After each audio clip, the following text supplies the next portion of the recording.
മേപ്പാടിയിൽ നിന്ന് അനിൽ നമ്പ്യാർ ഒപ്പം ചേരും. അനിൽ നമ്പ്യാർ, രാവിലെ മുതൽ ഇന്ന് കേന്ദ്രമന്ത്രിമാരടക്കം സൈനികരടക്കം രക്ഷാപ്രവർത്തകരടക്കം മുഴുവൻ പേരുമായും സംവദിച്ചയാളാണ്, നേരിൽ കണ്ടയാളാണ്, ആ ഭൂമിയിലെ കണ്ണീരെന്തെന്ന് നേരിട്ടറിഞ്ഞയാളാണ്.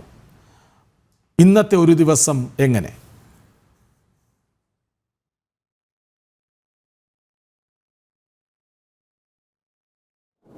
കൃഷ്ണരാജ്, ഇന്ന് മേപ്പാടിയിൽ നിന്നും ഈ ചൂരൽ മലയിലേക്ക് പോവുകയായിരുന്നു. ആദ്യം ചൂരൽ മല, അവിടെയാണ് ബേലി പാലത്തിൻ്റെ നിർമ്മാണം നടന്നുകൊണ്ടിരുന്നത്. ഞാൻ എത്തുന്ന സമയത്ത് ആ നിർമ്മാണം ദ്രുതഗതിയിൽ മുന്നോട്ട് പോയിക്കൊണ്ടിരിക്കുകയായിരുന്നു.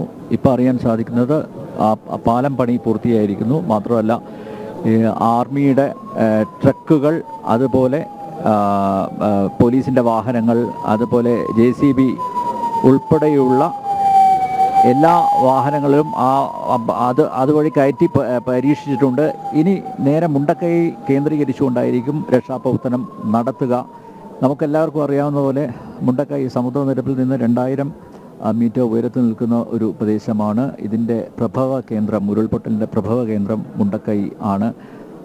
അപ്പോൾ അവിടെ ഇതുവരെ തിരച്ചിൽ നടത്താൻ സാധിച്ചില്ല. കാരണം ഒരു ഗ്രാമം മുഴുവൻ ഒലിച്ചു പോവുകയായിരുന്നു. മുണ്ടക്കൈ നാമാവശേഷമായി. ഇന്നിപ്പോൾ സൈന്യവും പറഞ്ഞത് അതാണ്, മുണ്ടക്കൈയിൽ ജീവനോടെ ആരെങ്കിലും ഇരിപ്പുണ്ടോ എന്ന കാര്യത്തിൽ സംശയമുണ്ട്. പക്ഷേ എങ്കിലും ഈ പുതിയ സംവിധാനങ്ങളൊക്കെ ഉപയോഗിച്ച്, കാരണം മനുഷ്യസാധ്യമല്ല ഈ തെരച്ചിൽ. അതുകൊണ്ട് ഇന്നും തെരച്ചിൽ വളരെ സജീവമായിട്ട് നടന്നിരുന്നു. പക്ഷേ മനുഷ്യസാധ്യമല്ലാതെ യന്ത്രങ്ങൾ ഉപയോഗിച്ചുകൊണ്ട്, JCB, ഹിറ്റാച്ചി ഇവയൊക്കെ ഉപയോഗിച്ചുകൊണ്ടുള്ള തിരച്ചിലിനാണ് നാളത്തെ ദിവസം മാറ്റിവെച്ചിരിക്കുന്നത്. അപ്പം നാളെ ഒരു പക്ഷേ കൂടുതൽ മൃതദേഹങ്ങൾ കണ്ടെടുക്കാനുള്ള സാധ്യതയുണ്ട്. കാരണം കോൺക്രീറ്റ് കെട്ടിടങ്ങൾ നിരവധി ആ മേഖലയിൽ ഉണ്ട്. അതിൻ്റെ പാളികൾ, ഇരുമ്പ് പാളികളൊക്കെ ഉയർത്തണമെങ്കിൽ ഇതുപോലുള്ള സംവിധാനങ്ങളുണ്ടെങ്കിൽ മാത്രമേ സാധിക്കൂ. മനുഷ്യന് സാധിക്കുന്നതല്ല. അതുകൊണ്ട് നാളത്തെ ദിവസം നിർണായകമാണ്. നാളെ ആ മേഖലയിൽ നിന്ന് എത്ര മൃതദേഹങ്ങൾ കണ്ടെടുക്കാൻ സാധിക്കുമെന്നുള്ളതാണ് എല്ലാവരും ഉറ്റുനോക്കുന്നത്. ഇന്ന് ഞാനവിടെ ചൂരൽമലയിൽ നിൽക്കുന്ന സമയത്ത് തന്നെ നിരവധി വാഹനങ്ങളിൽ മൃതദേഹ അവശിഷ്ടങ്ങൾ കൊണ്ടുവന്നിട്ടുണ്ടായിരുന്നു ഈ മേഖലയിൽ നിന്ന്. മാത്രമല്ല ഇന്ന് ചൂരൽമല ആ പരിസരത്ത് നിന്ന് 3 മൃതദേഹങ്ങൾ വൈകുന്നേരത്തോടെ കണ്ടെടുത്തിട്ടുണ്ട്. അപ്പോൾ ഇതിൻ്റെ ഒരു കാഠിന്യം മനസ്സിലാകണമെങ്കിൽ, ഈ ദുരന്തത്തിൻ്റെ യഥാർത്ഥ ചിത്രം മനസ്സിലാകണമെങ്കിൽ ഈ മുണ്ടക്കൈ മേഖലയിൽ എത്രത്തോളം നാശനഷ്ടം ഉണ്ടായിട്ടുണ്ട്, എത്രത്തോളം ആൾനാശം ഉണ്ടായിട്ടുണ്ട് എന്ന് നാളത്തെ ആ തിരച്ചിൽ കൊണ്ട് മാത്രമേ സാധിക്കൂ. അപ്പോൾ എല്ലാവരും ഉറ്റുനോക്കുന്ന ഒരു ദിവസമാണ് ഇന്ന്. എന്തായാലും വളരെ സമയോചിതമായിട്ടുള്ള ഇടപെടലുകൾ നടന്നുകൊണ്ടിരിക്കുന്നുണ്ട്. കേന്ദ്രമന്ത്രി ജോർജ് കുര്യൻ്റെ നേതൃത്വത്തിൽ സേനകളെയൊക്കെ ഏകോപിപ്പിച്ചുകൊണ്ടുള്ള പ്രവർത്തനം നടക്കുന്നുണ്ട്. ഇന്ന് അദ്ദേഹത്തോട് ഞാൻ സംസാരിക്കുകയും ചെയ്തു. കൃത്യമായിട്ട് പ്രധാനമന്ത്രിയുടെ ഡയറക്ഷൻ്റെ അടിസ്ഥാനത്തിൽ തന്നെയാണ് അദ്ദേഹം പ്രവർത്തനങ്ങളൊക്കെ മുന്നോട്ട് കൊണ്ടുപോകുന്നത്. ഇവിടെ പ്രധാനമായി നമുക്ക് കാണാൻ സാധിക്കുന്നത്, ഇന്ന് പലയിടത്തും സംസാരിച്ചു. ഇപ്പോൾ ഉറ്റവർ, ഉടയവർ നഷ്ടപ്പെട്ടവർ, ഒറ്റപ്പെട്ടവരുണ്ട്. അവരവരുടെ വേദനകൾ പങ്കുവച്ചിട്ടുണ്ട്. അപ്പോൾ മൃതദേഹങ്ങളെങ്കിലും വീണ്ടെടുക്കുക എന്നുള്ളതാണ് ഈ ബന്ധുക്കൾ നഷ്ടപ്പെട്ടവരുടെ, അല്ലെങ്കിൽ സുഹൃത്തുക്കൾ നഷ്ടപ്പെട്ടവരുടെയൊക്കെ ഒരു ആഗ്രഹം. മൃതദേഹങ്ങളെങ്കിലും വീണ്ടെടുക്കാനുള്ള ഒരു ശ്രമം, ആ തീവ്രശ്രമം നടക്കണം, മുന്നോട്ട് പോകണം എന്നുള്ളതാണ്. കാലാവസ്ഥ പ്രതികൂലമാണ്. നമുക്കറിയാം, ഇന്നും ഇവിടെ ചൂരൽമലയിൽ നിൽക്കുന്ന സമയത്ത് ആ കുത്തൊഴുക്ക് അത് കൃത്യമായിട്ട് മനസ്സിലാക്കാൻ സാധിച്ചു. ഉരുൾപൊട്ടാനുള്ള സാധ്യത ഏറെയാണ്. ഈ ഉരുൾപൊട്ടി ഒലിച്ചു പോയത് കിലോമീറ്ററുകൾ ദൂരമാണല്ലോ. സ്വാഭാവികമായും പറ്റാവുന്നത്ര മൃതദേഹങ്ങൾ കണ്ടെടുക്കുന്നു.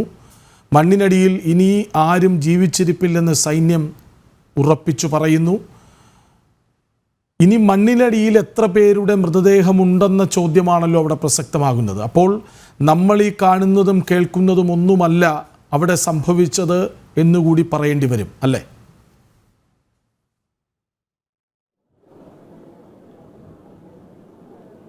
തീർച്ചയായും കൃഷ്ണരാജ്, ഇപ്പോൾ ഏകദേശം 300 മരണസംഖ്യ 300 അടുപ്പിച്ച് വന്നു എന്നാണ് അറിയാൻ സാധിക്കുന്നത്. പക്ഷേ ഇന്ന് മനസ്സിലാക്കാൻ സാധിച്ചത്, ഈ മുണ്ടക്കൈ മേഖലയിലുള്ള ഹാരിസൺ പ്ലാന്റേഷനിൽ തന്നെ ഏകദേശം 400ഓളം കേരളത്തിന് പുറത്തു നിന്ന് വന്നവർ, അവർ ബംഗാളികളുണ്ട്, മറ്റ് സംസ്ഥാനക്കാരുണ്ട്. ഈ 400ഓളം പേരെ കാണാനില്ല എന്നൊരു വാർത്തയാണ് പുറത്തു വന്നിരിക്കുന്നത്. അതിന് ഔദ്യോഗികമായിട്ടുള്ള സ്ഥിരീകരണം ഒന്നും ഉണ്ടായിട്ടില്ല. പക്ഷേ എങ്കിലും നോക്കൂ, ഈ 400 പേർ പുറത്തു നിന്ന് വന്നവരാണ്. അവിടെ തന്നെ ഏകദേശം 10,000-1000 പേര് ഉണ്ട്, താമസിക്കുന്ന ഒരു മേഖലയാണ്. അതിൽ വളരെ കുറച്ച് പേർക്ക് മാത്രമേ രക്ഷപ്പെടാൻ സാധിച്ചിട്ടുള്ളൂ.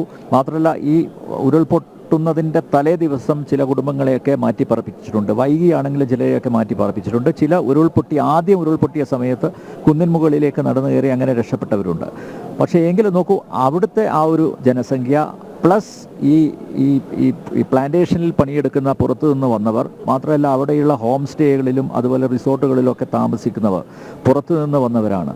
ഇപ്പോൾ ഒരു വിദേശ വിനോദസഞ്ചാരി അടക്കം മിസ്സിംഗ് ആണ് എന്നുള്ള വിവരവും പുറത്തു വന്നിട്ടുണ്ട്. അപ്പോൾ ആ നിലയ്ക്ക് കണക്കുകൾ കൃത്യമായിട്ട് തിട്ടപ്പെടുത്താൻ സാധിക്കുന്നില്ല. പക്ഷേ എന്തായാലും ഒരു 500-ന് മുകളിൽ ഈ മരണസംഖ്യ ഉയരുമെന്ന കാര്യത്തിൽ സംശയമില്ല. 500 അതിനപ്പുറം പോകും എന്നുള്ള വാർത്തകളും പുറത്തു വരുന്നുണ്ട്. അതുകൊണ്ട് നാളെ മുണ്ടക്കൈ കേന്ദ്രീകരിച്ചുള്ള ഈ തിരച്ചിലിൽ അതിൽ നമുക്ക് കൃത്യമായിട്ട് അടയാളപ്പെടുത്താൻ സാധിക്കും. ഒരുപക്ഷെ മൃതദേഹങ്ങൾ അവിടെ ഉണ്ടെങ്കിൽ അഥവാ ഒലിച്ചു പോയിട്ടുണ്ടെങ്കിൽ ഇന്ന് ഇവിടെ നിന്ന് ഏകദേശം 20 കിലോമീറ്റർ ദൂരത്തുള്ള നിലമ്പൂരിൽ ജനവാസ മേഖലയിലാണ് 67ഓളം മൃതദേഹങ്ങൾ കണ്ടെടുത്തിരിക്കുന്നത്. ഈ ദൂരത്തിനിടയിൽ നിബിഡമായിട്ടുള്ള വനമുണ്ട്. ഒരുപക്ഷെ വനപ്രദേശത്ത് ഒരുപാട് മൃതദേഹങ്ങൾ കിടക്കുന്നുണ്ടാവും, മൃതദേഹാവശിഷ്ടങ്ങൾ കിടക്കുന്നുണ്ടാവും. ആ മേഖലയിലേക്കൊന്നും ഇതുവരെ ആർക്കും ചെന്നെത്താൻ സാധിച്ചിട്ടില്ല. വനം വകുപ്പ് ഉദ്യോഗസ്ഥർക്ക് പോലും ആ മേഖലയിലോട്ടൊന്നും പോകാൻ സാധിച്ചില്ല. അതുകൊണ്ട് തന്നെ ഈ കാണാതായവർ, പുറത്തുനിന്ന് വന്നവർ, ഇതൊക്കെ കണക്ക് തിട്ടപ്പെടുത്തുമ്പോൾ ഒരുപക്ഷെ മരണസംഖ്യ കൂടും. ഡെത്ത് ടോൾ കൂടാനുള്ള സാധ്യതയേ ഉള്ളൂ. ഇപ്പോൾ വരുന്ന കണക്കുകളിലൊന്നും അവസാനിക്കില്ല എന്നാണ് മനസ്സിലാക്കേണ്ടത്. അതുകൊണ്ട് കൃഷ്ണജി, ഈ സ്ഥലത്ത് നിൽക്കുമ്പോൾ ഈ സ്ഥലത്തിൻ്റെ ഒരു വേദന, കാരണം നാട്ടുകാർ എന്ന് പറയുന്ന ആരെയും ഇന്ന് കണ്ടെത്താൻ സാധിച്ചിട്ടില്ല. നേരത്തെ ദുരന്തം നടന്ന പുത്തുമലയിൽ നിന്നുള്ള ചിലരെയൊക്കെ കണ്ടു. അവരുടെ ബന്ധുക്കളൊക്കെ ഈ മേഖലയിൽ ഉണ്ട്. മാത്രമല്ല, ഈ പുത്തുമലയിൽ നമുക്കറിയാം, ഈ 5 വർഷം മുമ്പ് ഇങ്ങനെ ഒരു ദുരന്തം നടന്ന സമയത്ത് അവിടെ വലിയ വാഗ്ദാനങ്ങളൊക്കെ സർക്കാരിൻ്റെ ഭാഗത്തു നിന്നുണ്ടായിരുന്നു. അവർക്ക് മാറി താമസിക്കുമ്പോൾ അവർക്ക് വാടക കൊടുക്കും, വീടിൻ്റെ വാടക കൊടുക്കും. മാത്രമല്ല, അവർക്ക് സഹായധനം പ്രഖ്യാപിച്ചിരുന്നു. ഇതൊന്നും കിട്ടാത്തവർ ഇന്നും ഉണ്ട്. അതുകൊണ്ട് അവരുടെ മുന്നിൽ അവശേഷിക്കുന്ന, അതായത് പുനരധിവാസം എങ്ങനെ സാധ്യമാക്കും എന്നുള്ളതാണ്. ഈ സർക്കാർ പറയുന്ന വാഗ്ദാനങ്ങൾ കൃത്യമായിട്ട് നടപ്പിലാക്കുമോ എന്ന് ഉറ്റുനോക്കുന്നവരുണ്ട്. പുത്തുമല ഒരു ഉദാഹരണമാണ്. പുത്തുമല ദുരന്തത്തിൽപ്പെട്ടവർക്ക് കൃത്യമായിട്ട് ഒരു സഹായവും സർക്കാരിൻ്റെ ഭാഗത്തുനിന്ന് ലഭിച്ചില്ല. അതുപോലെ ആവുമോ ഇവിടെയുള്ളവർ? മാത്രമല്ല, ഇവിടെയുള്ളവർ പറയുന്നത് ഇപ്പോൾ പുനരധിവസിപ്പിക്കണമെങ്കിൽ കുടുംബം വേണമല്ലോ. അങ്ങനെ കുടുംബം ഇല്ലാത്തവരാണ് ഭൂരിപക്ഷ ആളുകളും. ഇപ്പോൾ ഒരു കുട്ടി അവശേഷിക്കുന്നു, അല്ലെങ്കിൽ കുടുംബം മൊത്തം പോയി ഒരു ഗൃഹനാഥം മാത്രം അവശേഷിക്കുന്നു. അപ്പോൾ പിന്നെ എന്ത് കുടുംബം എന്ന് ചോദിക്കുന്നവരുണ്ട്. പക്ഷേ എങ്കിലും ഈ പുനരധിവാസം ഇവരെയൊക്കെ ഇവിടെ മാറ്റി പാർപ്പിക്കും. ഇപ്പം ഞാൻ നിൽക്കുന്നത് മേപ്പാടി ഹൈസ്കൂളിലെ ദുരിതാശ്വാസ ക്യാമ്പിലാണ്. ഇവിടെ തന്നെ ഏകദേശം 300ഓളം പേർ താമസിക്കുന്നുണ്ട്. ഇവിടെ വയനാട്ടിലെ 91 ദുരിതാശ്വാസ ക്യാമ്പുകളിലായിട്ട് ഏകദേശം 9500ഓളം ആളുകളെ പുനരധിവസിപ്പിച്ചിട്ടുണ്ട് ഇതിന് ശേഷം, ഈ ദുരന്തത്തിന് ശേഷം. അപ്പോൾ കൃത്യമായിട്ടുള്ള പുനരധിവാസം അതെങ്ങനെ സാധ്യമാക്കും എന്നൊരു ചോദ്യം മുന്നിലുണ്ട്. അതിന് ഒരു ഉത്തരം തേടുകയാണ്. മാത്രമല്ല, ഇത് ഇനി ഒരിക്കലും ഈ മുണ്ടക്കൈ എന്ന പ്രദേശത്തെ പുനർനിർമ്മിക്കാനും സാധിക്കില്ല. കാരണം മുണ്ടക്കൈ ഒരു വലിയൊരു കൂമ്പാരമായിട്ട് മാറിയിരിക്കുകയാണ്.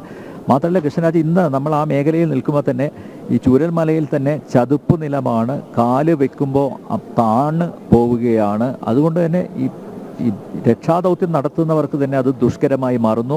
മഴ പെയ്താൽ പിന്നെ പറയേണ്ട ആവശ്യമില്ല. മാത്രമല്ല, ഈ കുത്തൊഴുക്ക് അത് വളരെ രൂക്ഷമായിട്ട് കുത്തൊഴുക്ക് തുടർന്നുകൊണ്ടിരിക്കുന്നു. ഈ ഒരു പശ്ചാത്തലത്തിലൊക്കെ പ്രതികൂല കാലാവസ്ഥയാണെങ്കിലും എല്ലാവരും ഒത്തുപിടിച്ച് മുന്നോട്ട് പോകുന്നുണ്ട്.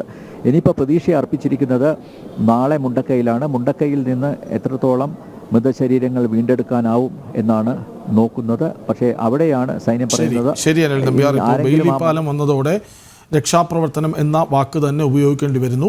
കൂടുതൽ സുഗമമാകുമെന്നും മുണ്ടക്കൈയിലെ തെരച്ചിലിൽ കൂടുതൽ പേരെ രക്ഷിക്കാനാകുമെന്നും നമുക്ക് പ്രതീക്ഷിക്കാം, നമുക്ക് ആശിക്കാം, അല്ലാതെ വകയില്ലല്ലോ.